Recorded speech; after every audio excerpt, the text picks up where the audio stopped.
ರಾದ ಶ್ರೀ ಶ್ರೀ ಈಶಪ್ರಿಯ ತೀರ್ಥ ಸ್ವಾಮಿಗಳವರ ಅಡಿಗಳಲ್ಲಿ ಬೊಡಮಟ್ಟು ಅವರ ಆಶೀರ್ವಾದ ಬೇಡುತ್ತಾ, ಸನ್ಮಿತ್ರರಾದ ಪ್ರಕಾಶ್ ಮತ್ತು ಇಂದಿನ ಸಭೆಯ ಅಧ್ಯಕ್ಷರು ಹೊಸ ದಿಗಂತದ ಮುಖ್ಯರೂ ಆದ ಪ್ರಕಾಶ್ ಅವರನ್ನು ವಂದಿಸಿ, ಎಲ್ಲ ಉಡುಪಿಯ ಬಂಧುಗಳನ್ನು ಹಿರಿಕಿರಿಯ ಪದತಲಕ್ಕೆ ಹಣೆ ಹಚ್ಚಿ ನಮಸ್ಕಾರ.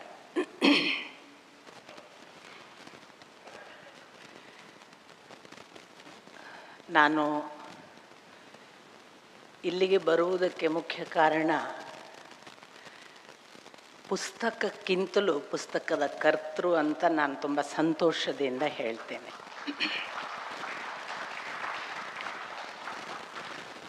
ನನಗೆ ಪ್ರಕಾಶ್ ಮಲ್ಪೆಯವರು ಬಹಳ ಏನು ಹಳೆಯ ಸಂಬಂಧಿ ಅಲ್ಲ, ಹಾಗಂತ ತೀರಾ ಅಪರಿಚಿತರ ಅಂತ ಕೇಳಿದರೆ ಅಲ್ಲ ಅನ್ನುವ ಹಾಗೆ ಒಂದಿಷ್ಟು ಒಡನಾಟ. ನನಗೆ ಅವರು ಮುಖತಃ ಮೊದಲು ಗೊತ್ತಾದದ್ದು ಅವರ ಸಣ್ಣ ಪುಟ್ಟ ವಿಡಿಯೋ ಚಿತ್ರೀಕರಣಗಳ ಮೂಲಕ ಅವರು ಕೆಲವು ವ್ಯಕ್ತಿಗಳನ್ನು ಪರಿಚಯಿಸ್ತಿದ್ದಂತಹ ಕ್ರಮ. ಅದು ಬಹಳ ಆಕರ್ಷಕವಾಗಿ ನನ್ನನ್ನು ಸೆಳೆಯಿತು, ಬೇರೆ ಯಾವ ಕಾರಣಕ್ಕೂ ಅಲ್ಲ. ಅವರು ಒಂದು ವ್ಯಕ್ತಿ ಚಿತ್ರಣವನ್ನು ಕೊಡುವುದಕ್ಕೆ ಬಳಸುವಂತಹ ಒಂದು ಭಾಷಾ ಕ್ರಮ, ಎರಡನೆಯದು ಅದರಲ್ಲಿ ಪ್ರಕಟವಾಗುವ ಸಂಸ್ಕೃತಿ, ಮೂರನೆಯದು ಅವರು ವ್ಯಕ್ತಿಯ ಗೌರವವನ್ನು ಹೆಚ್ಚಿಸುವ ಕಡೆಗೆ ಇರ್ತಾರೆ ಹೊರತು ವೈಯಕ್ತಿಕ ಆಡಂಬರಗಳು ಇಲ್ಲ. ಈ ಮೂರು ಅಂಶಗಳನ್ನು ನೋಡಿ ನಾನು ಅವರು ಎಲ್ಲಿದ್ದಾರೆ ಅಂತ ಹುಡುಕ್ತಿದ್ದೆ. ಅವರನ್ನು ನಾನು ಹಾಗೆ ಹುಡುಕಿದಾಗ ನನಗೆ ಅವರದೊಂದು ದೂರವಾಣಿ ಸಂಖ್ಯೆ ಸಿಕ್ಕಿತು.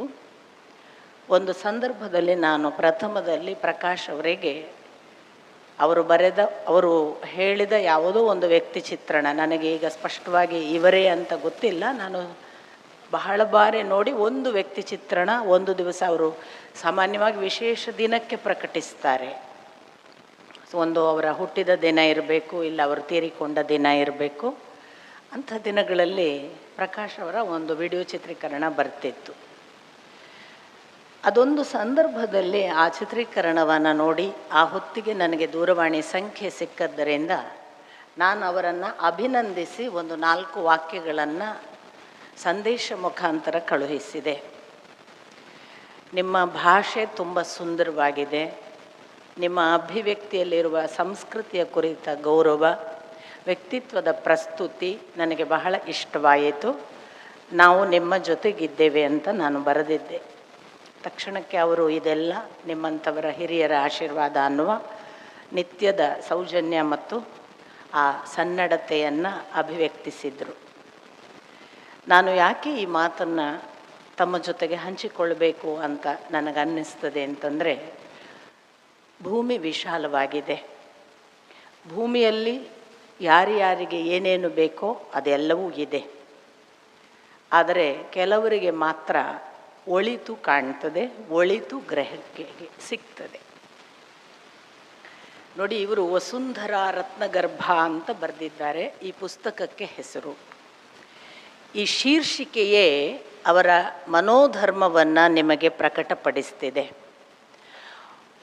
ಭೂಮಿಯನ್ನು ಖನಿಜಕ್ಕಾಗಿ, ರತ್ನಕ್ಕಾಗಿ, ಗಣಿಗಾರಿಕೆಗಾಗಿ, ಭೂಮಿಯಲ್ಲಿರುವ ಶ್ರೀಮಂತವಾಗ್ತೇವೆ ಅನ್ನುವ ಭ್ರಮೆ ಹುಟ್ಟಿಸುವ, ಇಂದು ಇದ್ದು ನಾಳೆ ಇಲ್ಲವಾಗುವ ಸಂಪತ್ತಿನ ಬೆನ್ನು ಹತ್ತುವ ಅನೇಕ ಜನರನ್ನು ನಾವು ಇವತ್ತು ನೋಡ್ತೇವೆ. ಅವರಿಗೆ ಯಾವುದು ವಜ್ರ, ಯಾವುದು ಚಿನ್ನ, ಯಾವುದು ಬೆಳ್ಳಿ, ಯಾವುದು ಸೀಸ ಮತ್ತೊಂದು ಅದರ ಮುಖಾಂತರ ಮಾರಾಟ ಮಾಡಿ ಉದ್ಯಮ ಸ್ಥಾಪನೆ ಮಾಡಿ ತಾನು ಬಹಳ ಶ್ರೀಮಂತನಾದೆ ಅಂತ ಭಾವಿಸುವ ಒಂದು ಭ್ರಮೆಯನ್ನು ಅದು ಕೊಡುತ್ತೆ. ಅದು ವಾಸ್ತವಿಕ. ಶಿವ ತನ್ನ ತಪಸ್ಸಿಗೆ ಕೂತು ತಾನು ಕಳೆದುಕೊಂಡಿದ್ದ ಸತಿಯನ್ನು ಮತ್ತೆ ಉಮೆಯಾಗಿ ಪಡೆದು, ಆ ಪಡೆಯುವವರೆಗೂ ಕೂಡ ತಾನು ಅಸ್ಖಲಿತನಾಗಿ ಇದ್ದುಕೊಂಡು ತನ್ನ ಆ ರೇತಸ್ಸನ್ನು ಕಾಪಾಡಿಕೊಂಡ ಶಿವ ಒಂದು ದಿನ ಪಾರ್ವತಿಯ ಜೊತೆಗೆ ಸಮಾಗಮ ಮಾಡಬೇಕು ಅನ್ನುವ ಒಂದು ಕಟ್ಟೇಕಾಂತದಲ್ಲಿ ಹಲವು ವರ್ಷಗಳ ತಪಸ್ಸಿನ ಆ ರೇತಸ್ಸು ಇನ್ನೇನು ಪಾರ್ವತಿಗೆ ತಾನು ಅರ್ಪಿಸಬೇಕು, ಆಗ ದೇವತೆಗಳಿಂದ ಇಲ್ಲ, ಅದನ್ನು ಹೀಗೆ ಮಾಡಿದರೆ ಘಾತಕವಾಗಬಹುದು ಅನ್ನುವ ಭಯಕ್ಕೆ ಇಂದ್ರಾದಿಗಳು ಅದನ್ನು ತಡೆದ ಹೊತ್ತಿಗೆ ಆ ಊರ್ಧ್ವರೇತಸ್ಕನಾದ ಶಿವ ಅದನ್ನು ಹಾಗೆಯೇ ಕಾಪಾಡಿಕೊಂಡು ಆ ಬಳಿಕ ಅದನ್ನು ಭೂಮಿಗೆ ಕೂಡ ಒಂದಿಷ್ಟು ಸ್ಖಲಿಸಿದ ಎನ್ನುವ ಒಂದು ಭಾಗವಾಗಿ ಪುರಾಣ ಒಂದು ಕಥೆಯನ್ನು ಹೇಳುತ್ತೆ. ತತ್ಪರಿಣಾಮವಾಗಿ ಹುಟ್ಟಿದವರೇ ಸ್ಕಂದ ಅಥವಾ ಕಾರ್ತಿಕೇಯ. ಈ ಸ್ಕಂದನನ್ನು ಒಂದು ಹುಲ್ಲ ಪೊದರಿನಲ್ಲಿ ಇಟ್ಟಾಗ ಅಗ್ನಿ ಅದನ್ನು ಮತ್ತೆ ಪೋಷಿಸಿದ, ಅಗ್ನಿ ಸಂಭವನಾಗಿ ಅದಕ್ಕೆ ಆ ಹೆಸರನ್ನು ಪಡೆದ ಅನ್ನುವ ಒಂದು ಭಾಗವಾದರೆ, ಉಳಿದ ಕಡೆ ರೇತಸ್ಸು ಹಾಗೆ ಅಲ್ಲಲ್ಲಿ ಬಿಂದು ಮಾತ್ರವಾಗಿ ಬಿದ್ದದ್ದೇ ಖನಿಜ ಅಂತ ನಂಬುವ ಒಂದು ಪೂರ್ವ ಪರಂಪರೆಯನ್ನು ನೋಡಿದರೂ ಕೂಡ ಈ ಭೂಮಿಯಲ್ಲಿ ಸಿಕ್ಕುವ ಚಿನ್ನ, ಕಬ್ಬಿಣ, ಲೋಹಗಳು ಅಥವಾ ಯಾವ ಬೆಳ್ಳಿ, ವಜ್ರ, ವೈಡೂರ್ಯ, ರತ್ನಗಳು ವಾಸ್ತವಿಕ ಭಗವಂತನ ಶಕ್ತಿಯ ಅಣುಗಳು ಅಂತಲೇ ನಂಬಿಕೆ. ಹಾಗೊಂದು ನೋಡಿದ್ರೂ ಕೂಡ ಉದ್ಯಮಿಗಳು ಅದರ ಬೆನ್ನು ಹತ್ತುವಾಗ ಈ ಶಿವನನ್ನು ನೆನಪಿಟ್ಟುಕೊಂಡಿದ್ರೂ ಅದು ಬೇರೆ ಒಂದು ಆಯಾಮವನ್ನು ಅವರಿಗೆ ಕೊಡಲಿಕ್ಕೆ ಸಾಧ್ಯ ಇತ್ತು. ಆದರೆ ಅವರು ನೋಡದೆ ಅದರ ಖನಿಜಾಂಶವನ್ನು, ಅದರ ಲೋಹ, ಅದರ ಚಿನ್ನ, ಅದರ ಬೆಲೆ, ಅದರ ಮೊತ್ತ, ಅದರ ಮೂಲಕ ಆಗುವ ಸಿರಿವಂತಿಕೆಯ ದುಡ್ಡಿನ ಲೆಕ್ಕಾಚಾರಕ್ಕೆ ಬಿದ್ದವರ ನಿಜ ಶ್ರೀಮಂತಿಕೆ ಕಳೆದು ಹೋಯಿತು ಅಂತ ಕಾಣ್ತದೆ. ಆದರೆ ಒಂದು ವಸುಂಧರಾವನ್ನು, ಇದರ ಒಳಗಿರುವ ರತ್ನ ಯಾವುದು ಅಂತ ಹುಡುಕುವಾಗ ಪ್ರಕಾಶ್ ಅವರಿಗೆ ಎಲ್ಲಿಯೂ ಕೂಡ ಚಿನ್ನ, ಬೆಳ್ಳಿ, ರತ್ನ, ವಜ್ರದ ಆಮಿಷವಾಗಲಿ, ಆ ಸಿರಿವಂತಿಕೆಯ ಬೆನ್ನು ಹತ್ತಬೇಕು ಅನ್ನುವ ಸಾಮಾನ್ಯ ಯೋಚನೆಯಾಗಲಿ ಬರೋದಿಲ್ಲ ಅಲ್ಲ. ಅದು ಇನ್ನು ಬೆಳೀಲಿಕ್ಕೆ ಹೊರಡುವ ಒಬ್ಬ ಹುಡುಗರಿಗೆ ಈ ಥರದ ನಿಸ್ಪೃಹ ಭಾವ ಇರೋದಿದೆಯಲ್ಲ, ಬೆಳವಣಿಗೆ ಅತ್ಯಂತ ಆದರ್ಶ ಮಾರ್ಗ. ಒಬ್ಬ ಸೋಪಾನಬದ್ಧವಾಗಿ ಬೆಳೀತಾನೆ ಅನ್ನುವುದನ್ನು ನಾವು ಗಮನಿಸುವುದು ಅವನ ಪ್ರಾಥಮಿಕ ಹೆಜ್ಜೆಯಲ್ಲಿ. ಅವನು 2ನೆಯ ಮೆಟ್ಟಲು 3ನೆಯ ಮೆಟ್ಟಲು ಹೇಗೆ ಏರಿದ್ದಾನೆ ನೋಡಿದ ಬಳಿಕ ಅವನು 100ನೆಯ ಮೆಟ್ಟಲನ್ನು ಹೇಗೆ ಮುಟ್ತಾನೆ ಅಂತ ಊಹಿಸಬಹುದು. ಅಂಥ ಗುಣಗ್ರಾಹಿತ್ವಕ್ಕಾಗಿ ನಾನು ಆತ್ಮೀಯವಾಗಿ ಹೃದಯಪೂರ್ವಕವಾಗಿ ಪ್ರಕಾಶ್ ಅವರನ್ನು ಅಭಿನಂದಿಸ್ತೇನೆ. ಎಂಥ ರತ್ನಗಳನ್ನು ಹುಡುಕಬೇಕು ಅನ್ನುವಾಗ ಕೂಡ ಕೆಲವರಿಗೆ ಕೆಲವು ಅವರದೇ ಆದ ಮೋಹಗಳಿರ್ತವೆ. ನಾನು ಈ ಕೃತಿಯಲ್ಲಿ ಅಂಥ ಮೋಹ ಕೂಡ ಇಲ್ಲ ಅನ್ನುವುದೇ ನನಗೆ ಆಶ್ಚರ್ಯವಾದದ್ದು. ಅವರು ಕೃತಿಯಲ್ಲಿ ಯಾರ್ಯಾರು ಇದ್ದಾರೆ ಅಂತ ನಿಮಗೊಂದು ಹೆಸರು ಪಟ್ಟಿ ಕೊಟ್ಟರು. ಈಗ ಪರಿಚಯಾತ್ಮಕವಾಗಿ ಸ್ವಲ್ಪ ಕೂಲಂಕಷವಾಗಿ ಗಮನಿಸಿ. ಪ್ರಕಾಶ್ ತಾನು ಮಲ್ಪೆಯವನು, ಹಾಗಾಗಿ ಉಡುಪಿಗೆ ಹತ್ತಿರದವರನ್ನು ಹುಡುಕಬೇಕು ಅಂತ ಅವರೇನು ಲೋಕದ ಒಂದು ಲೊಕ್ಯಾಲಿಟಿಯ ಯಾವುದೋ ಗಡಿರೇಖೆಗಳನ್ನು ಹಾಕಿಕೊಂಡು ಇಲ್ಲಿಯೇ ಬೆಳೆದವರು ಯಾರು ನೋಡೋಣ ಅಂತ ಹೋಗಿಲ್ಲ. ಇನ್ನು ಕೆಲವರಿದ್ದಾರೆ ಅಂದಾಗ ನಿಮಗೆ ಯಾರು ಅಂತ ಅರ್ಥ ಆಗುತ್ತೆ. ನಾನು ಅವರನ್ನು ಹೀಗೆ ಅಂತ ಹೇಳಿ ಬುದ್ಧಿಜೀವಿಗಳು ಅಂತಲೋ ಇನ್ನೇನೋ ಹೇಳಿದರೆ ನೀವು ಪೂರ್ವ ಆಗ್ರಹಕ್ಕೆ ಒಳಗಾಗಬಹುದು. ಅದು ಯಾವುದೂ ಅಲ್ಲದೆ ನಾನು ಹೇಳ್ತೇನೆ, ಅವರು ಅಂತಂಥವರನ್ನೇ ಹುಡುಕಿ ವ್ಯಕ್ತಿ ಚಿತ್ರಣ ಬರೀತಾರೆ. ಅವರಿಗೆ ಬೇಕಾದವರು ಅಂತ, ಅವರಿಗೆ ಬೇಕಾದವರೇ ಆಗಬೇಕು, ಮತ್ತು ಆ ಬೇಕಾದವರೇ ದೊಡ್ಡವರು ಇರ್ತಾರೆ, ಇನ್ಯಾರೂ ದೊಡ್ಡವರು ಇರೋದಿಲ್ಲ ಅವರಿಗೆ. ಆ ಥರದ ಪೂರ್ವಾಗ್ರಹಗಳು ಕೂಡ ಪ್ರಕಾಶ್ಗಿದ್ದಿದ್ರೆ ಅವರು ಅಂಥವರನ್ನೇ ಆಯ್ಕೆ ಮಾಡಬೇಕಾಗಿತ್ತು. ಈಗ ಉದಾಹರಣೆಗೆ ಸಾರ್ವಜನಿಕವಾಗಿ ಜನ ಭಾವಿಸುವ ಒಬ್ಬ RSSನ ಕಾರ್ಯಕರ್ತನೋ ರಾಷ್ಟ್ರಭಕ್ತಿ ಅಥವಾ ರಾಷ್ಟ್ರ ಸೇವೆಯನ್ನೇ ಮುಖ್ಯ ಉದ್ದೇಶವಾಗಿಟ್ಟುಕೊಂಡದ್ದರಿಂದ ಇವರು BJPಯವರೋ ಅಥವಾ BJPಗೆ ಸಂಬಂಧಪಟ್ಟ ರಾಜಕಾರಣಿಗಳ ಬೆನ್ನು ಹತ್ತಿದವರೋ ಅನ್ನುವ ಭಾವ ಏನಾದರೂ ಯಾರಿಗಾದರೂ ಇದ್ದರೆ ಅದು ಕೂಡ ಇಲ್ಲಿ ಸುಳ್ಳಾಗ್ತದೆ. ಅವರು ಎಲ್ಲಿ ಕೂಡ ತಾನೊಬ್ಬ ಉಡುಪಿಯವ, ತಾನು ಮಲ್ಪೆಗೆ ಸಂಬಂಧಪಟ್ಟವ, ತಾನು ದಕ್ಷಿಣ ಕನ್ನಡದ ಈ ಭಾಗದ ವ್ಯಕ್ತಿಗಳಿಗೆ ಸೀಮಿತಗೊಳಿಸಿಕೊಳ್ಳುವ ಯಾವುದೇ ಮೋಹಕ್ಕೆ ಒಳಗಾಗಲಿಲ್ಲ. ಈ ಬೆಳವಣಿಗೆಯ ದಾರಿಯಲ್ಲಿ ನಾನು ನನ್ನದು ಅನ್ನುವ ಮಮಕಾರ ಇದೆಯಲ್ಲ, ಅದರಷ್ಟು ಅಡ್ಡಿ ಬೇರೆ ಯಾವುದೂ ಅಲ್ಲ. ನಾನು ಈ ಊರಿಗೆ ಸಂಬಂಧಪಟ್ಟವ, ನನ್ನದು ಇದು, ಇವರು ನನ್ನವರು, ಜಾತಿಯಿಂದ ಇವರು ನನ್ನವರು, ಇವರು ನನಗೆ ಸಂಬಂಧಪಟ್ಟ ಸಮುದಾಯ, ಇಂಥ ಭಾವಗಳು ಬಂದ ತಕ್ಷಣ ನಮ್ಮ ಬೆಳವಣಿಗೆ ಅಲ್ಲಿಗೆ ಕುಂಠಿತ ಅಂತ ಅರ್ಥ. ಪ್ರಕಾಶ್ ಮಲ್ಪೆಯವರ ಆಯ್ಕೆಯಲ್ಲಿ ಒಂದೇ ಒಂದು ಜಾತಿ ವ್ಯಾಮೋಹ ಇಲ್ಲ, ಒಂದೇ ಒಂದು ತಾನು ಭಾವಿಸಿದ ಪೂರ್ವಗ್ರಹಗಳ ಕನ್ನಡಿಯಲ್ಲಿಯೋ ಕಣ್ಣಿನ ಕನ್ನಡಕದಲ್ಲಿಯೋ ನೋಡುವ ಯಾವುದೇ ದುರಾಗ್ರಹಗಳಿಲ್ಲ. ಎಷ್ಟು ಸ್ವಚ್ಛ ಮತ್ತು ಪರಿಶುದ್ಧ ಅನ್ನೋದಕ್ಕೆ ನೀವೇ ಯೋಚನೆ ಮಾಡಿ. ಅವರೇನೋ ಹೇಳಿದರು, ಕುವೆಂಪುವನ್ನು ಯಾಕೆ ನೋಡಿದ್ದೀನಿ ಅಂತ. ಕುವೆಂಪುವನ್ನು ನೋಡ್ತಾರೆ, ಎಚ್.ಎಸ್. ವೆಂಕಟೇಶ್ ಮೂರ್ತಿಯನ್ನು ನೋಡ್ತಾರೆ, ಏಕಕಾಲಕ್ಕೆ ಒಬ್ಬ ಸೈನಿಕನನ್ನು ನೋಡ್ತಾರೆ, ಗೋಪಾಲಕೃಷ್ಣ ಪ್ರಭು ಅಂತವರನ್ನು. ಅಷ್ಟು ಮಾತ್ರ ಅಲ್ಲ, ಅವರ ಜೊತೆಗೇನೆ ಅನೇಕ ಈ ಕರ್ನಾಟಕ ಮತ್ತು ಹೊರಗೂ ಕೂಡ ಬೆಳೆದಂತಹ ಅನೇಕ ಸ್ತ್ರೀಯರನ್ನು ನೋಡುತ್ತಾರೆ. ನಮ್ಮ ಕುವೆಂಪು ಅವರ ನಾಡಗೀತೆಯಲ್ಲಿ ಹೆಣ್ಮಕ್ಕಳ ಹೆಸರಿಲ್ಲ ಅನ್ನೋದು ಬಹಳ ದೊಡ್ಡ ಒಂದು ಆರೋಪ, ಅಥವಾ ಆ ಕಾಲದಿಂದ ವೈದೇಹಿಯವರು ಎತ್ತಿರುವಂತಹ ಒಂದು ವಿಚಾರ. ಇಷ್ಟೆಲ್ಲ ಗಂಡಸರು ಇರುವಂತಹ ಕರ್ನಾಟಕ ನಾಡಿನಲ್ಲಿ ಒಬ್ಬ ಹೆಣ್ಣು ಮಗಳ ಹೆಸರು ಉಲ್ಲೇಖ ಮಾಡಲಿಕ್ಕೆ ಸಿಗಲಿಲ್ವ ಕುವೆಂಪು ಅವರಿಗೆ ಅಂತ ವೈದೇಹಿಯವರು ಬಹಳ ಹಿಂದೆ ಈ ಪ್ರಶ್ನೆಯನ್ನು ಎತ್ತಿದ್ರು. ಅದನ್ನು ಕೂಡ ಅವರು ಸ್ತ್ರೀ ವಿರೋಧಿ ಏನೂ ಅಲ್ಲ, ಅವರಿಡೀ ಭಾರತವನ್ನೇ ಜನನಿ ಅಂತ ಭಾವಿಸಿದಾಗ ಅವರ ಮಾತೃತ್ವ ಭಾವ ಇದೆ. ಆ ಮಾತೃತ್ವ ಭಾವದ ಒಳಗೆ ಇವರೆಲ್ಲರೂ ತಾಯಂದಿರು, ಈ ತಾಯಂದಿರಿಗೆ ಹುಟ್ಟಿರುವ ಮಗ ಇಂಥವರು ಅಂತ ಅವರು ಉಲ್ಲೇಖ ಮಾಡಿದ್ದಾರೆ ಅನ್ನುವ ಒಂದು ಸೌಹಾರ್ದತೆಯನ್ನು ಇವರು ತೋರಿಸ್ತಾರೆ. ಇದೆಲ್ಲ ಯಾಕೆ ಸಾಧ್ಯ ಆಗುತ್ತೆ ಅಂದರೆ, ಮನುಷ್ಯ ಗುಣಗ್ರಾಹಿಯಾದಾಗ ದೋಷ ಕಡಿಮೆ ಆಗ್ತದೆ. ಮನುಷ್ಯನಲ್ಲಿ ಗುಣಗ್ರಾಹಿತ್ವವೇ ಹೆಚ್ಚಾದಾಗ ದೋಷಗಳು ನಗಣ್ಯವಾಗಿ ಒಳ್ಳೆಯದೇನಿದೆ ಅದನ್ನು ತಗೊಳ್ಳೋಣ ಅಂತ. ಇದು ನಮ್ಮ ಸಿದ್ದೇಶ್ವರ ಶ್ರೀಗಳು ಯಾವಾಗಲೂ ಹೇಳೋರು, ತಿಪ್ಪೆನ ಯಾಕೆ ನೋಡ್ತೀರಿ? ತಿಪ್ಪೆ ಅಂದರೆ ವಾಸನ ಬರ್ತದ, ತಿಪ್ಪೆ ಸನಿ ಹೋಗಬಾರ್ದು ಅಂತ ದೂರಕ್ಕೆ ಓಡೋಣ ಅಂತೀರಿ. ಯಾವಾಗಾರ ನಿಮ್ಮ ಮಲ್ಲಿಗೆ ಹೂವು ಗಿಡದಾಗ ತಾನಾಗಿ ಆಗ್ಯದೇನೋ? ತಿಪ್ಪೆ ಗೊಬ್ಬರ ಹಾಕಿನೇ ಮಲ್ಲಿಗೆ ಆಗಿಲ್ಲೇನೋ? ಆ ಮಲ್ಲಿಗೆನ ಗ್ರಹಿಸುವಾಗ ನಿಮಗೆ ತಿಪ್ಪಿ ಯಾಕೆ ನೆನಪಾಗಂಗಿಲ್ಲ ಅಂತ ಕೇಳ್ತಾರೆ. ಹಾಗೆ ಇದು ಅಂದರೆ ದೋಷ ಇದ್ದರೂ ಕೂಡ ಆ ದೋಷದ ಆಚೆಗಿರುವ ಸುಗಂಧವನ್ನು ಗ್ರಹಿಸುವ ಒಂದು ಗುಣ ಬಂದು ಬಿಟ್ಟರೆ, ಅರೆ ದೋಷ ಇರುತ್ತಪ್ಪ, ದೋಷ ಇಲ್ಲದೆ ಇರೋರು ಯಾರು, ಅದನ್ನೇ ದೊಡ್ಡದು ಮಾಡಬೇಡಿ ಅನ್ನುವ ಹಾಗೆ. ಎಲ್ಲ ಕಡೆ ನೋಡಿ, ರತ್ನಗರ್ಭ ಅಂತ ಹೇಳುವಾಗ ತಾನು ಕಂಡ ರತ್ನದಂಥ ವ್ಯಕ್ತಿಗಳನ್ನೇ ಈ ಭೂಮಿಯ ರತ್ನ ಅಂತ ಭಾವಿಸಿದ್ದಾರೆ ಅವರು. ಇತರ ರತ್ನಗಳು ಅವರಿಗೆ ಅಲಕ್ಷಿತ, ಅದರ ಬಗ್ಗೆ ಒಲವಿಲ್ಲ, ಅದನ್ನು ಪಡೆಯಬೇಕು ಅನ್ನುವ ಹಂಬಲವಿಲ್ಲ. ಈ ರತ್ನವನ್ನು ಹೇಗೆ ಕಟ್ಟಿಕೊಡೋದು?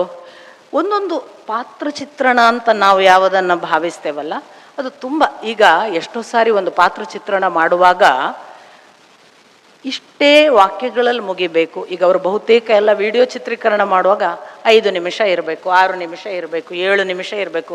ಇದಕ್ಕೊಂದು ಏನೋ ಅವರದ್ದೇ ಆದ ಒಂದು ನಿಯಮವನ್ನು ಅವ್ರು ಹಾಕ್ಕೋಬೇಕಾಗತ್ತೆ. ಯಾಕೆ? ಅವರದ್ದೇ ಸ್ವತಂತ್ರವಾದ ಚಿತ್ರೀಕರಣ. ಆ ಚಿತ್ರೀಕರಣ ಎಷ್ಟು ದೀರ್ಘನೂ ಮಾಡ್ಬೋದು, ಯಾರು ಕೇಳುವವರು ಇಲ್ಲ. ಆದರೆ ಅವರೇ ಕಟ್ಟುಪಾಡು ಮಾಡಿಕೊಳ್ಳಲಿದ್ರೆ ಅದು ಸುಂದರವಾಗಿ ಕಟ್ಟಿಕೊಡ್ಲಿಕ್ಕೆ ಆಗೋದಿಲ್ಲ. ಅಂಥ ಎಲ್ಲ ನಿಯಮ ಚೌಕಟ್ಟುಗಳನ್ನು ತನಗೆ ತಾನೇ ಹಾಕಿಕೊಂಡು ನಿರ್ಬಂಧಿತವಾಗಿ ಕಟ್ಟಿಕೊಡುವ ವಿಡಿಯೋ ಚಿತ್ರೀಕರಣದ ಹಾಗೆ ಒಂದು ಚುಟುಕಾಗಿ ಹೇಳಬೇಕಾದದನ್ನು ಸಮಗ್ರವಾಗಿ ಹೇಳಬೇಕು. ಹಾಗಂತ ಅತಿಶಯೋಕ್ತಿ ಇರಬಾರ್ದು, ಏಕಕಾಲಕ್ಕೆ ಹೇಳಿದ್ದು ಕಡಿಮೆ ಆಗಿರಬಾರ್ದು, ಹೇಳಿದ್ದರಲ್ಲಿ ಅವರ ವ್ಯಕ್ತಿತ್ವದ ಅನಾವರಣ ಆಗಿರಬೇಕು. ಆ ಅನಾವರಣ ಆಗುವ ಹೊತ್ತಿಗೆ ತಾನು ಆಡಂಬರವನ್ನು ತನ್ನ ಕುರಿತು ಹೇಳುವ ತನ್ನ ವಿದ್ವತ್ತೆಯನ್ನು ಪ್ರದರ್ಶಿಸಬಾರ್ದು. ಇಷ್ಟೆಲ್ಲ ನಿಯಮಗಳನ್ನು ಅವರೆಲ್ಲ ಅಷ್ಟು ಬರವಣಿಗೆಗಳಲ್ಲಿ ಅವರು ಮಾಡಿದ್ದಾರೆ. ತುಂಬ ಒಳ್ಳೆಯ ಒಂದು ಕ್ವಾಲಿಟಿ. ಯಾಕೆಂದರೆ ಬಹಳ ಬಾರಿ ಬರವಣಿಗೆಯನ್ನ ತೊಡಗುವಾಗ ಮನುಷ್ಯನಿಗೆ ಮೊದಲು ಕಾಡುವುದೇನು ಅಂದರೆ, ನನಗೇನು ಗೊತ್ತಿದೆ ಅದನ್ನು ಹೇಳಬೇಕು ಅಂತ. ನನಗೇನು ಗೊತ್ತಿದೆ ಅನ್ನೋದನ್ನು ಹೇಳುವ ಆರ್ಭಟದಲ್ಲಿ ನಾವು ಹೇಳಬೇಕಾದ ವ್ಯಕ್ತಿತ್ವದ ಅನೇಕ ಗುಣಗಳನ್ನು, ಅನೇಕ ಒಳಿತುಗಳನ್ನು ಹೇಳುವುದಕ್ಕೆ ಸಮಯ ಕಡಿಮೆ ಆಗ್ತದೆ, ಅಥವಾ ಬರವಣಿಗೆಯಲ್ಲಿ ಅಕ್ಷರಗಳು ದೀರ್ಘವಾಗ್ತವೆ, ಬೇಡ ಅಂತ ಕಡಿಮೆ ಮಾಡಿ ಮೊಟಕುಗೊಳಿಸುವಂಥ ಸಂದರ್ಭಗಳು ಬರ್ತವೆ.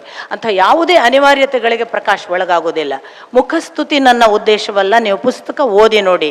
ಸಾಮಾನ್ಯವಾಗಿ ಪುಸ್ತಕದ ಒಂದು ಲೇಖನ ಅದೊಂದು ವ್ಯಕ್ತಿ ಚಿತ್ರಣವನ್ನು ತಾನು ಪ್ರಸ್ತುತಪಡಿಸ್ತಿದೆ ಅಂತಂದಾಗ ಅದು ಮೊದಲನೆಯ ವಾಕ್ಯದಲ್ಲಿ ತುಂಬ ಆಕರ್ಷಿತವಾಗಿರಬೇಕು, ನಮ್ಗೆ ಓದೋಣ ಅನಿಸ್ಬೇಕು.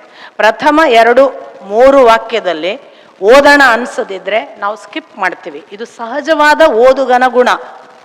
ಇವರದ್ದು ಪ್ರಥಮ 3 ವಾಕ್ಯ ಮತ್ತು ಕೊನೆಯದಲ್ಲಿ ಕೊಡುವಂತಹ ಒಂದು ಅದ್ಭುತವಾದ ಪಂಚಿಂಗ್ ಕನ್ಕ್ಲೂಷನ್, ಅಂದರೆ ನಮಗೆ ಹೌದಲ್ಲ ಅನ್ನಿಸುವಂತಹ ಒಂದು ಕೊನೆಯ ಮುದ್ರೆ ಇವರು ಕೊಡುವಂಥದ್ದು. ಅವು ಎರಡೂ ಕೂಡ ಬಹಳ ಆಕರ್ಷಕ ಮತ್ತು ಅವರು ಅದರಲ್ಲಿ ಹಾಕಿರುವ ಒಟ್ಟು ಆ ವ್ಯಕ್ತಿತ್ವವನ್ನು ಕಾಣುವುದಕ್ಕೆ ಅವರು ಪಟ್ಟಿರುವ ಪರಿಶ್ರಮ ಗೊತ್ತಾಗುತ್ತೆ. ನಮ್ಮ ದಿನಮಾನಗಳಲ್ಲಿ ನಾವು ಎಷ್ಟೋ ಜನರನ್ನು ಮರೆತು ಬಿಟ್ಟಿದ್ದೇವೆ, ನಮ್ಮ ಪೂರ್ವಜರನ್ನು. ಅವರು ಪೂರ್ವಜರನ್ನು ನೆನಪು ಮಾಡಿಕೊಳ್ತಾರೆ ಪದೇ ಪದೇ. ಅದು ನನಗಂತೂ ಎಷ್ಟೋ ಸಾರಿ ನಾವು ನಮ್ಮ ಓದಿನ ಲೋಕ ಬೇರೆ, ನಮ್ಮ ಪಾಡಿಗೆ ಇರೋರು.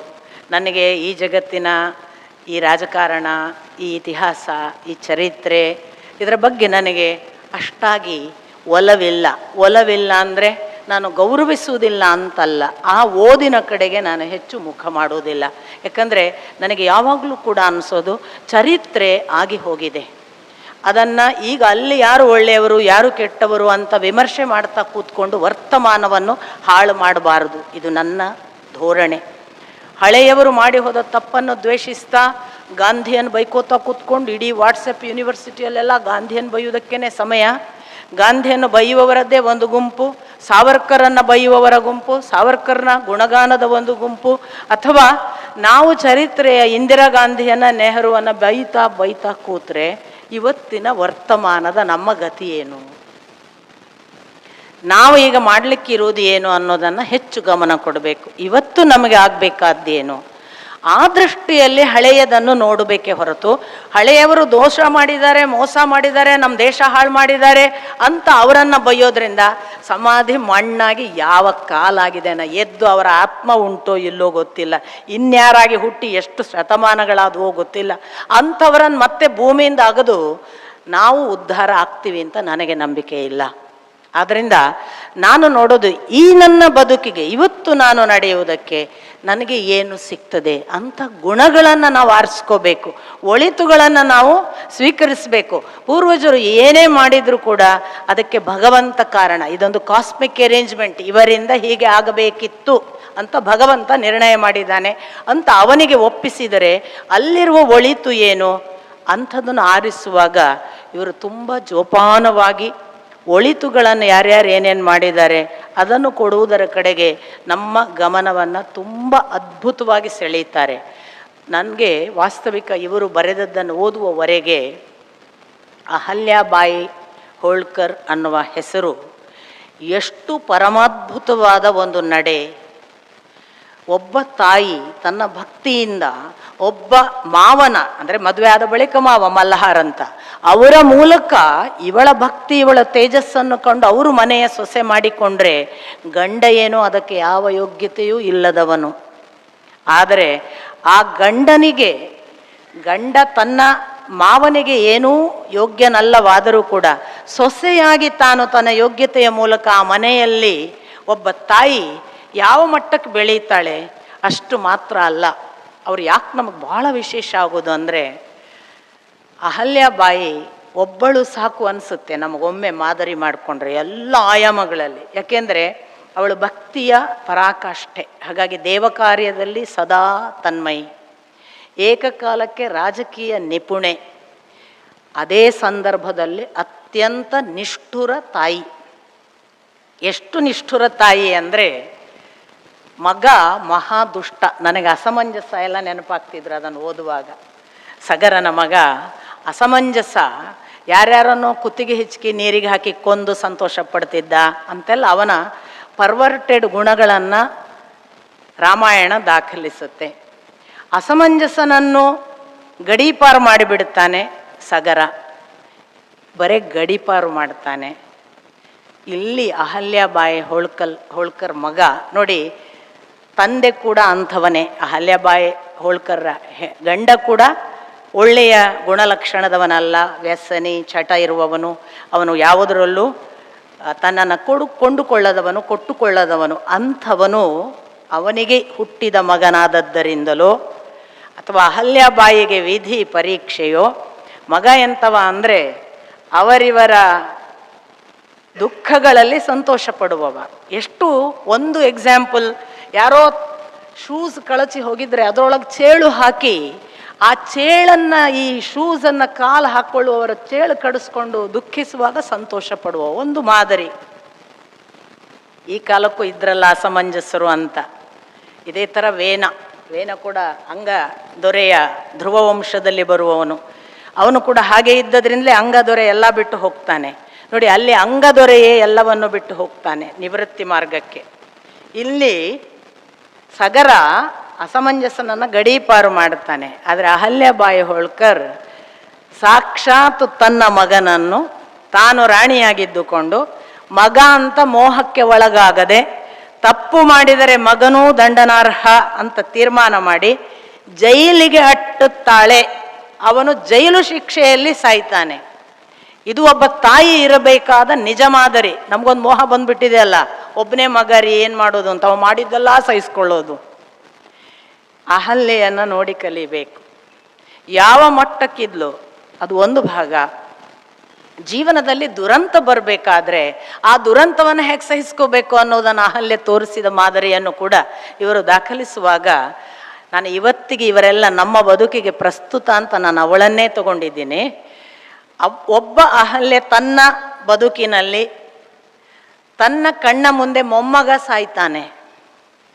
ಮೊಮ್ಮಗ ಸತ್ತ ದುಃಖವನ್ನು ಸಹಿಸಿಕೊಳ್ಬೇಕು ಅಂದಾಗ ಆ ಮೊಮ್ಮಗನ ತಂದೆ ಸಾಯ್ತಾನೆ.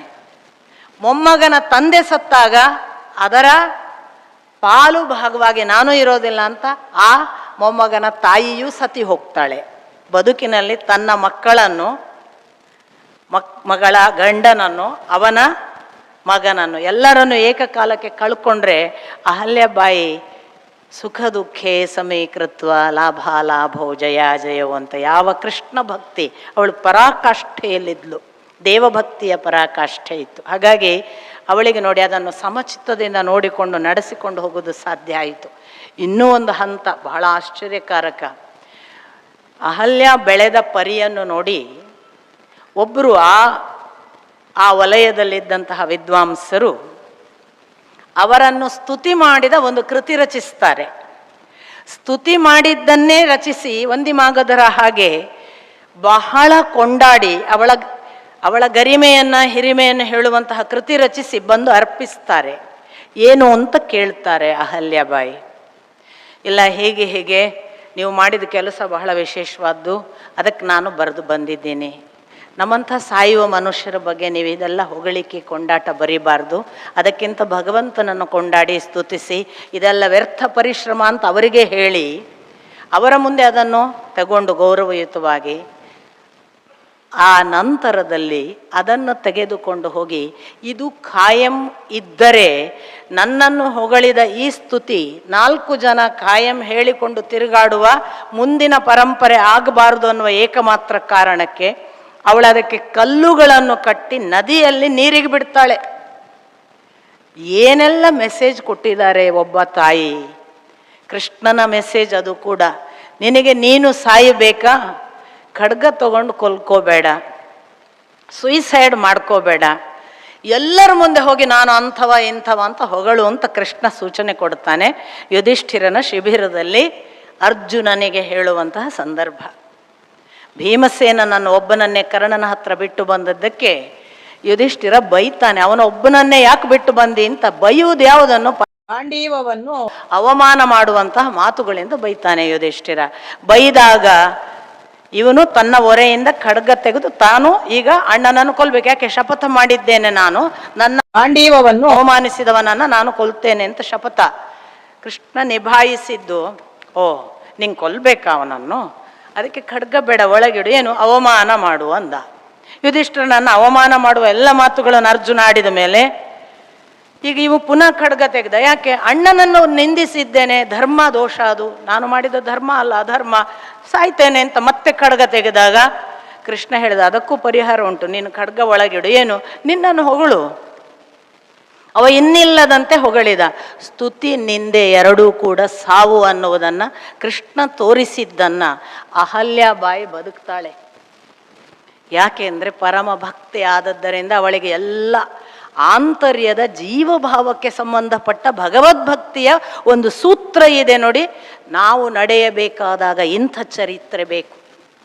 ನಾವು ಹೊಗಳಿದ ಕೂಡಲೇ ಪ್ರಶಸ್ತಿಗೆ, ಪುರಸ್ಕಾರಕ್ಕೆ, ಮನ್ನಣೆಗೆ ತಕ್ಷಣ ಏರಿ ಬಿಡ್ತೇವೆ. ನಿಂದೆಗೆ, ಅಪಮಾನಕ್ಕೆ ಕುಗ್ಗಿ ಒಳಗೋಗಿ ಸುಯಿಸೈಡ್ ಮಾಡ್ಕೋತೇವೆ. ಎರಡೂ ಅಲ್ಲ.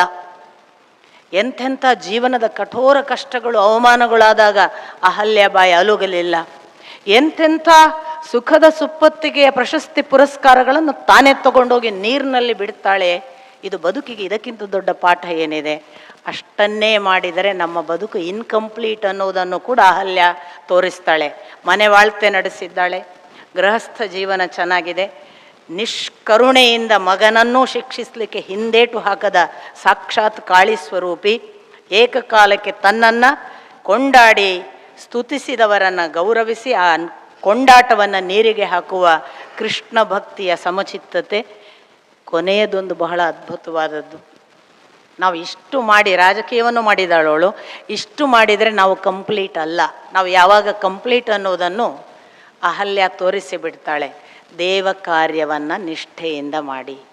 ಎಷ್ಟು ದೇವಸ್ಥಾನಗಳನ್ನು, ಕಾಶಿ ಇರಬಹುದು, ಮಥುರೆ ಇರಬಹುದು, ಅವಳು ಒಂದು ವೇಳೆ ಕಾಶಿಯನ್ನು ಪುನರುತ್ಥಾನ ಮಾಡದೇ ಇದ್ದಿದ್ದರೆ ಇವತ್ತು ನಮಗೆ ಸಿಕ್ಕುವ ವಿಶ್ವನಾಥ ಸಿಕ್ತಿರಲಿಲ್ಲ ಅನ್ನೋದು ಅಹಲ್ಯ ಆಳಿಗೆ ನಾವು ಸಲ್ಲಿಸಬೇಕಾದ ಸದಾ ಪ್ರಣಾಮ. ಅಂಥ ಅಂಶಗಳನ್ನು ಬಹಳ ಅಂದರೆ ಪೂರ್ವಗ್ರಹಗಳಿಲ್ಲದೆ ನೀವೇ ಗೂಗಲ್ ಸರ್ಚ್ ಮಾಡಿ ನೋಡಿ. ಅಹಲ್ಯಾಬಾಯಿ ಒಬ್ಬಳು ಮೋಸಗಾರ್ತಿ, ತನ್ನ ಮಗನನ್ನೇ ಕೊಂದ್ಲು, ಈ ಥರದ ವಿವರಣೆಗಳಿವೆ. ಎಲ್ಲ ಆಯಾಮಗಳನ್ನು ನೋಡಿ ಅಂತ ನಾನು ನಿಮಗೆ ಹೇಳ್ತಾ ಇರೋದು. ಗುಣಗ್ರಾಹಿತ್ವ ಇದ್ದರೆ ದೊಡ್ಡದು ಕಾಣ್ತದೆ, ದುಷ್ಟತನ ಇದ್ದರೆ ಕೆಟ್ಟದು ಕಾಣ್ತದೆ. ನಾನು ನಿಮಗೆ ಇದರ ಒಳಗೆ ಇಷ್ಟವಾದ ಇನ್ನೊಂದು ಬಹಳ ಮುಖ್ಯ ಸಂಗತಿಯನ್ನು ಹೇಳಬೇಕು ನೋಡಿ. ಅವರು ಕುವೆಂಪುವನ್ನು ಕೊಂಡಾಡ್ತಾರೆ ಅನ್ನೋದು ಒಂದು ಭಾಗ. ಸಾಮಾನ್ಯವಾಗಿ ಸಾಹಿತಿಗಳಲ್ಲಿ ಕುವೆಂಪುವನ್ನು, ಬೇಂದ್ರೆಯನ್ನು ಕೊಂಡಾಡ್ತಾರೆ ಎಲ್ಲರೂ ಕೂಡ. ಇವರಿಗೆ ಎಚ್.ಎಸ್. ವೆಂಕಟೇಶ ಮೂರ್ತಿ ವಿಶೇಷವಾಗಿ ಆಕರ್ಷಿತರಾಗ್ತಾರೆ. ಅದಕ್ಕೆ ಬೇರೆ ಯಾವ ಕಾರಣವೂ ಅಲ್ಲ, ಎಚ್.ಎಸ್. ವೆಂಕಟೇಶ ಮೂರ್ತಿಯವರು ಬರೆದಿರುವ ಕೃಷ್ಣನ ಭಕ್ತಿಯ ಕವಿತೆಗಳು. ಅದನ್ನು ನಿಜಕ್ಕೂ ಹೌದು, ಈ ಕಾಲಕ್ಕೆ ಯಾರಾದರೂ ಒಂದು ದಾಸ ಪರಂಪರೆಯ ಅನುಭವ ಕೊಡುವ ಹಾಡುಗಳನ್ನು ಆಧುನಿಕ ಸಾಹಿತ್ಯದಲ್ಲಿ ಬರೆದಿದ್ದರೆ ಅದು ಎಚ್.ಎಸ್. ವೆಂಕಟೇಶ ಮೂರ್ತಿ ಮಾತ್ರ. ಆ ಅರ್ಥದಲ್ಲಿ ತನ್ನ ಓದಿನ ವಿಸ್ತಾರದ ಒಳಗೆ ಸಕಲರನ್ನು ಕಂಡವರ ಹಾಗೆ ಮತ್ತು ಕಂಡವರಲ್ಲಿ ಇವರು ನಿಜವಾದ ರತ್ನ ಅಂತ ಗುರುತಿಸುವ ಗುಣಗ್ರಾಹಿತ್ವ ಇದೆಯಲ್ಲ, ಇದು ಕೂಡ ಅವರ ಪರಿಶ್ರಮದ ಫಲ.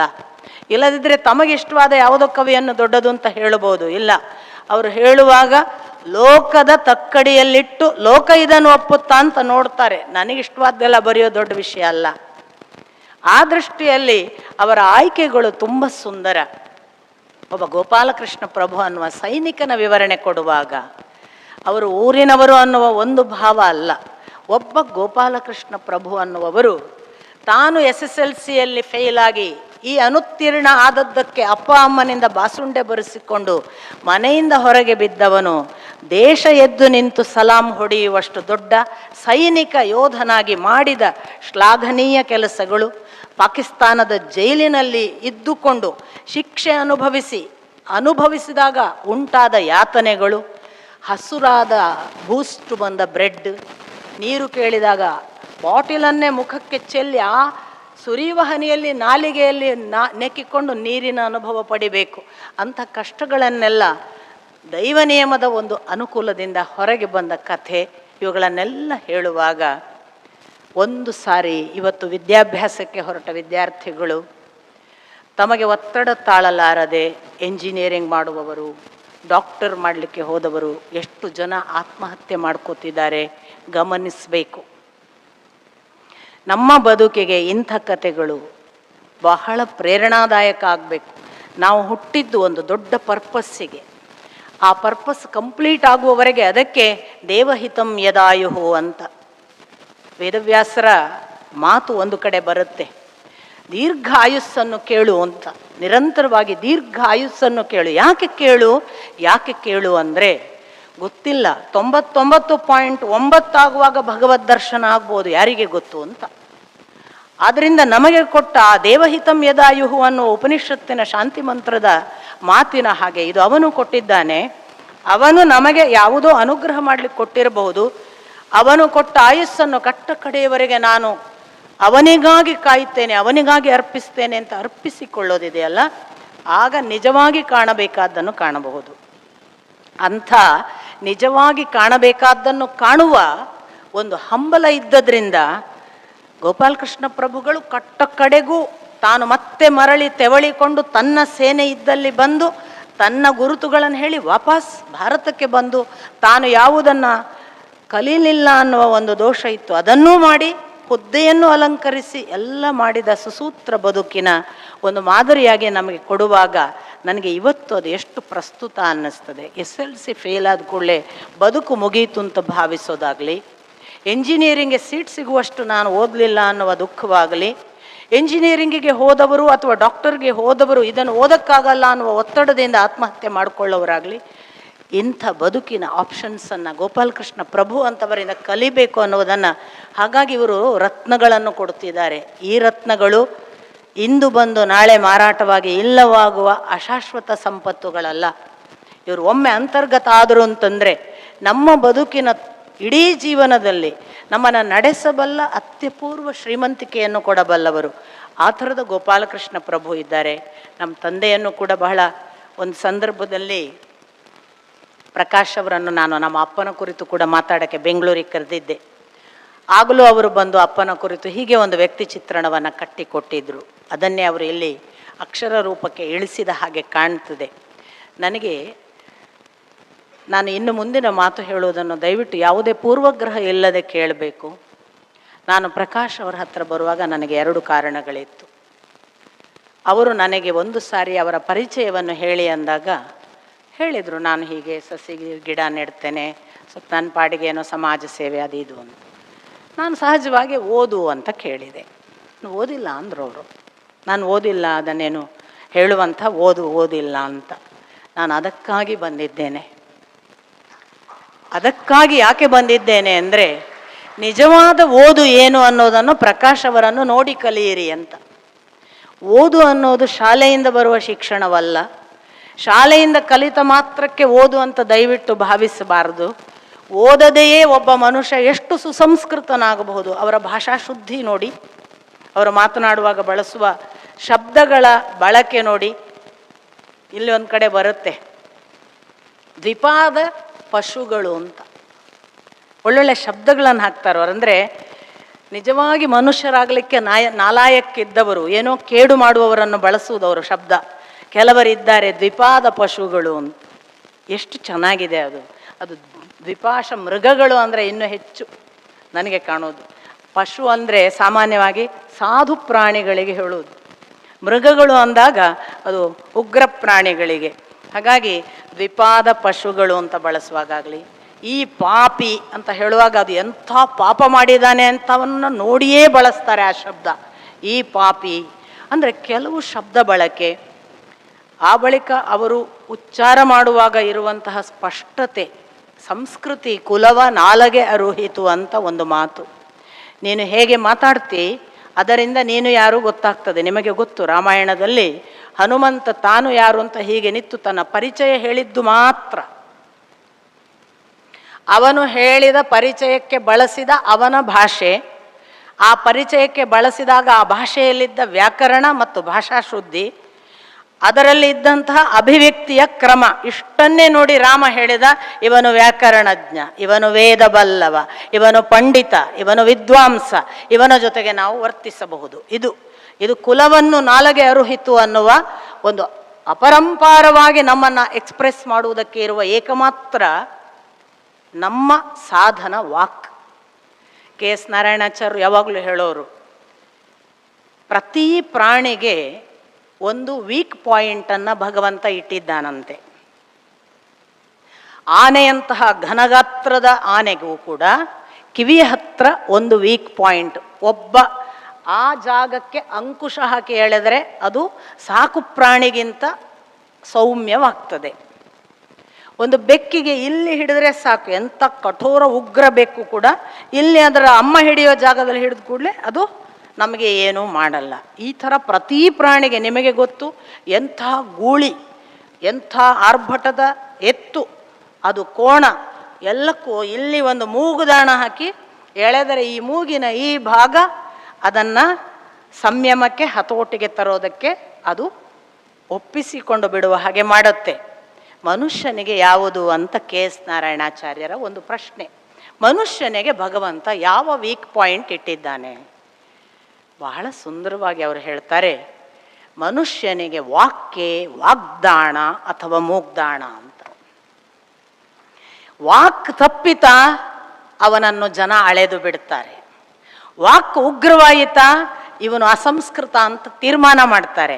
ವಾಕ್ಕಿನಲ್ಲಿ ಅವನಿಗೆ ಸಂಯಮ ಇಲ್ವೋ ಅವನನ್ನು ಜನ ಗೌರವಿಸೋದಿಲ್ಲ.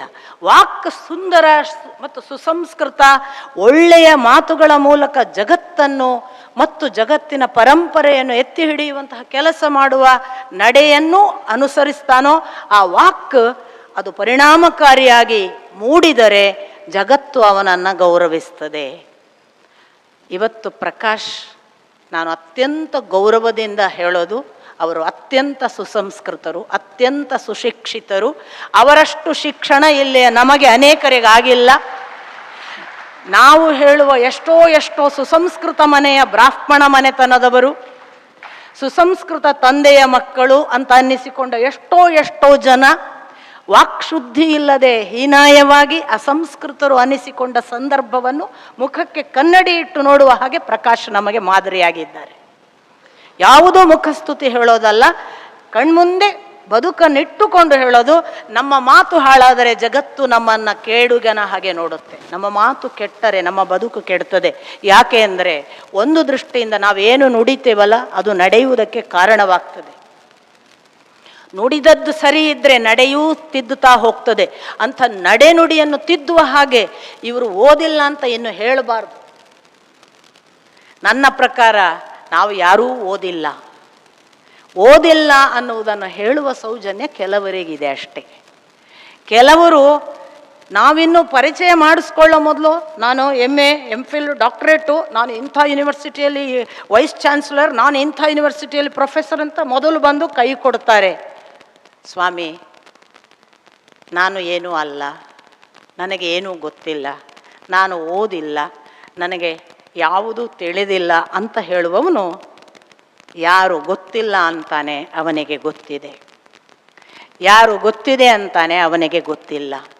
ಈ ಅರ್ಥದಲ್ಲಿ ನಮ್ಮ ಅಪ್ಪನ ಮಾತನ್ನು ನೆನಪಿಸಿಕೊಂಡು ನಾನು ಪ್ರಕಾಶ್ ಅವರನ್ನು ಅಭಿನಂದಿಸುವಾಗ ನನ್ನನ್ನು ಸೆಳೆದದ್ದು, ಓಹೋ, ನಾವೆಲ್ಲ ಹುಟ್ಟುತ್ತಾ, ನಾನು ಈಗ ಬಳಸುವ ಮಾತನ್ನೇ ನಾನು ಹೇಳಿದ್ದು, ಪೂರ್ವಗ್ರಹದಿಂದ ತಗೋಬೇಡಿ ಅಂತ. ನಾವೆಲ್ಲ ಹುಟ್ಟುತ್ತಾ ಶೂದ್ರರು. ಸ್ವಾಮೀಜಿ ಕೂಡ ಈ ಮಾತನ್ನು ಅನುಮೋದಿಸ್ತಾರೆ ಅಂತ ನಾನು ನಂಬ್ತೇನೆ. ಮನು ಇದನ್ನು ತನ್ನ ಸ್ಮೃತಿಯಲ್ಲಿ ದಾಖಲಿಸ್ತಾನೆ. ನಾವೆಲ್ಲ ಹುಟ್ಟುತ್ತಾ ಶೂದ್ರರು. ಆದರೆ ನಾವು ಒಂದು ದಿನ ವೈಶ್ಯರಾಗ್ತೇವೆ, ಒಂದು ದಿನ ನಾವು ಪರಿಶ್ರಮದಿಂದ ಬೆಳೀತಾ ಕ್ಷತ್ರಿಯರಾಗ್ತೇವೆ. ಇನ್ನಷ್ಟು ಪರಿಶ್ರಮದ ಮೂಲಕ ನಾವು ಸುಧಾರಿಸ್ತಾ ಬ್ರಾಹ್ಮಣತ್ವವನ್ನು ಪಡೀತೇವೆ. ಈ ದೃಷ್ಟಿಯಿಂದ ಯಾರೂ ಹುಟ್ಟುತ್ತಾ ಬ್ರಾಹ್ಮಣರಿಲ್ಲ, ಹುಟ್ಟುತ್ತಾ ಕ್ಷತ್ರಿಯರಿಲ್ಲ. ಹುಟ್ಟುತ್ತಾ ನಾವೆಲ್ಲರೂ ಸ್ತ್ರೀಯರು ಮತ್ತು ನಾವೆಲ್ಲರೂ ಶೂದ್ರರು. ಅದಕ್ಕೆ ಪಾಪ ಯೋನಯ ಅಂತ ಲಿಸ್ಟ್ ಮಾಡುವಾಗ ಶ್ರೀಕೃಷ್ಣ ಭಗವದ್ಗೀತೆಯಲ್ಲಿ ಸ್ತ್ರೀಯೋ ವೈಶ್ಯಾಸ್ತಥಾ ಶೂದ್ರ ಅಂತ ಹೇಳಿದ್ದಾನೆ. ಇದರ ಹಿಂದೆ ಅವನ ಈ ಅನುಕ್ರಮಣಿಕೆಯ ಲೆಕ್ಕಾಚಾರವಿದೆ.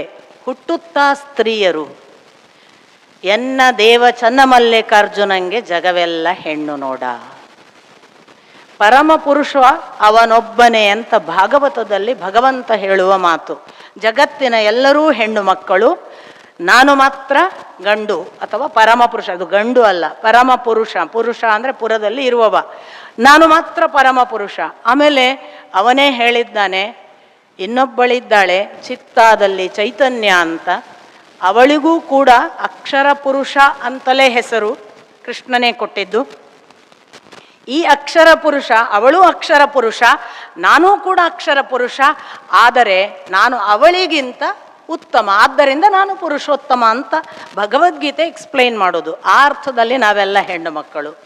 ಇನ್ನು ಅದರ ಹಂತದ ನಂತರದಲ್ಲಿ ನಾವು ಸ್ತ್ರೀ ಮತ್ತು ಅದರ ಆಚೆಗಿನ ವೈಶ್ಯ ಶೂದ್ರರನ್ನು ಹೇಳಿದ್ದುಂಟಲ್ಲ, ಅದು ನಾನು ಹೇಳಿದ ಅರ್ಥದಲ್ಲಿ. ಮನುಷ್ಯ ಹುಟ್ಟುತ್ತಾ ಅವಯವಗಳಿರುವ, ತಾನು ಏನು ಮಾಡಬೇಕು ಅಂತ ಗೊತ್ತಿಲ್ಲದ ಒಂದು ಅವಸ್ಥೆಯಲ್ಲಿ ಹುಟ್ಟುತ್ತಾನೆ.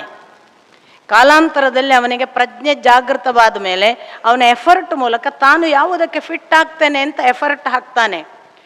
ಆ ಎಫರ್ಟಿನಲ್ಲಿ ಅವನ ತ್ರಿಗುಣಗಳು ಸಹಾಯ ಮಾಡುತ್ತೆ. ಆ ತ್ರಿಗುಣಗಳಲ್ಲೇ ಸಹಾಯ ಮಾಡುವಾಗ ಅವನಲ್ಲಿ ಹೆಚ್ಚು ತಾನು ಒಬ್ಬ ಲೆಕ್ಕಾಚಾರದವ ವ್ಯಾಪಾರಿ ಆಗಬಹುದು ಅನ್ನುವ ಭಾವವೇ ಪ್ರಚೋದಿತವಾದರೆ ಅವನು ಆ ಗುಣಕ್ಕೆ ತೊಡಗಿಕೊಂಡು ವೈಶ್ಯನಾಗ್ತಾನೆ. ಸ್ವಲ್ಪ ಅವನಲ್ಲಿ ಕ್ಷಾತ್ರ, ತೇಜಸ್ಸು, ಹೋರಾಟ ಮುಂತಾದ ರಾಜಸ ಗುಣ ಬಲಿಷ್ಠವಾಗಿದ್ದರೆ ಅವನು ತನ್ನ ಪರಿಶ್ರಮದ ಮೂಲಕ you become Kshatriya, you are not born Kshatriya. ಇದು ನಮ್ಮ ಪರಂಪರೆ ಹೇಳೋದು. ನೀನು ಹೌದು ನೋಡಿ, ಸೇನೆಗೆ ನೀವು ಹೀಗೆ ಹೋಗಿ ಸೇರಕ್ಕಾಗತ್ತಾ? ಪರೀಕ್ಷೆ ಪಾಸಾಗಬೇಕಾದ್ರೆ ಎಷ್ಟು ಎಫರ್ಟ್, ಯೋಧತ್ವವನ್ನು ಪ್ರೂವ್ ಮಾಡಿ ಯು ಬಿಕಮ್ ಕ್ಷತ್ರಿಯ. ಹಾಗೆಯೇ ಒಬ್ಬ ಕ್ಷತ್ರಿಯ ಕೌಶಿಕ ಅನ್ನುವ ಹೆಸರಿನ ರಾಜ ಎಷ್ಟು ಪರಮ ತಪಸ್ಸಿನ ಮೂಲಕ ಬ್ರಹ್ಮರ್ಷಿ ಆದ ಯೋಚನೆ ಮಾಡಿ. ಇದು ಒಂದು ಮಾಡೆಲನ್ನು ನಾನು ನಿಮಗೆ ಕೊಡೋದು. ಎಲ್ಲ ಮನುಷ್ಯರು ಹೀಗೆ ಆಗುವುದು. ನಾವು ಹುಟ್ಟುತ್ತಾ ಯಾರೂ ಬ್ರಾಹ್ಮಣರಲ್ಲ, ಹುಟ್ಟುತ್ತಾ ಕ್ಷತ್ರಿಯರಾಗಕ್ಕೆ ಸಾಧ್ಯ ಇಲ್ಲ. ನಾನು ಹೀಗೆ ಹೇಳಿದರೆ ನಿಮಗೆ ಇಷ್ಟ ಆಗೋದಿಲ್ಲ, ಕಷ್ಟವೂ ಆಗತ್ತೆ. ಹಾಗಾದರೆ ಬ್ರಾಹ್ಮಣರು ಶ್ರೇಷ್ಠ, ಶೂದ್ರರು ಕಡಿಮೆಯ ಎಲ್ಲ ಪ್ರಶ್ನೆ ಬರುತ್ತೆ.